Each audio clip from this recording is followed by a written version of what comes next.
Good afternoon, boys and girls. My name is Mrs. Stutzman, and I'm the recycling coordinator for Millcreek Township. Today, I am preparing lunch for my family. Do you ever help your parents in the kitchen? What's your favorite recipe to cook? Mine is a big, healthy salad with a side of fruit, but a lot of times there are leftover scraps from cooking, or I'm just too full to finish the rest. I hate letting food go to waste in the trash. What do you think we should do instead of putting our food in our kitchen garbage cans? I have an idea. Let's look at composting. Compost is nature's way of recycling. When food rots, like a banana turning brown on the kitchen counter, these fruits and veggies can be turned back into a nutrient-rich soil for gardening. And best of all, you're not sending valuable food scraps to our local landfills. A landfill is a large mountain of garbage where things are thrown away forever. Creating compost is also like cooking because you have to follow some instructions. Here is the secret recipe for cooking your very own compost stew. 1. Save food scraps, like fruits and veggies, and place into a kitchen compost pail. At least once a week, take it outside to your compost bins.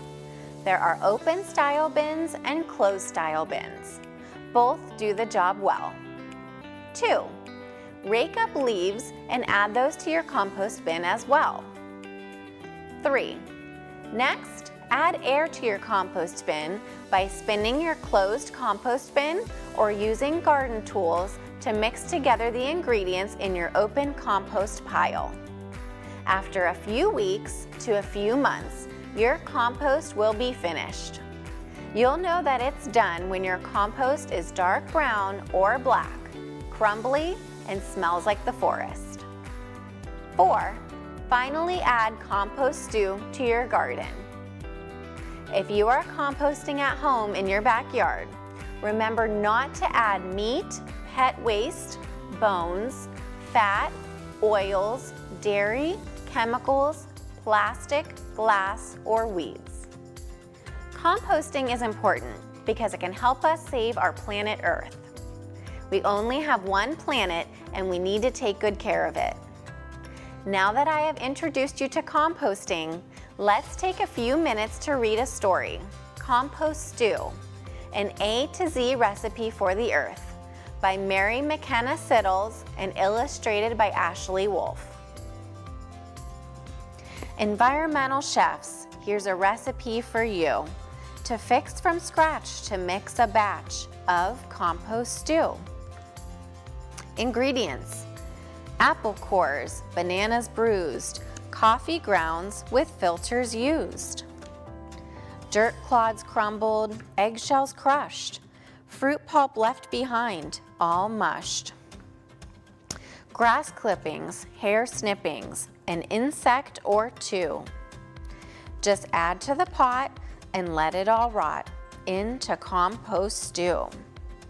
Save: jack-o'-lanterns, kitchen scraps, laundry lint from dryer traps, mulch removed from garden beds, nutshells, oatmeal, paper shreds, quarry dust, rye bread crust, and seaweed strands, a few.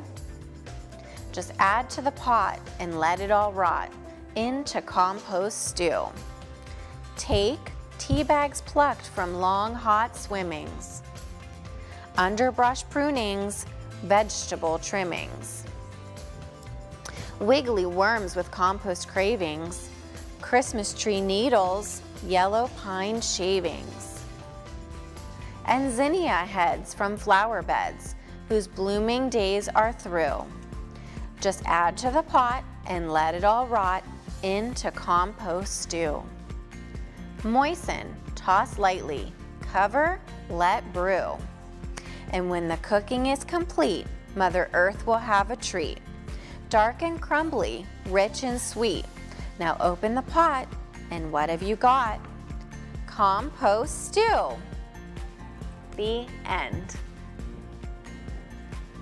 Boys and girls, we all have to do our part to protect nature and the environment. If we clean up after ourselves, our community will be a beautiful place to live in that everyone can enjoy. Students and teachers, I really liked visiting with you and enjoyed being a part of today's lesson on composting. Thank you for tuning into the Millcreek Government Channel.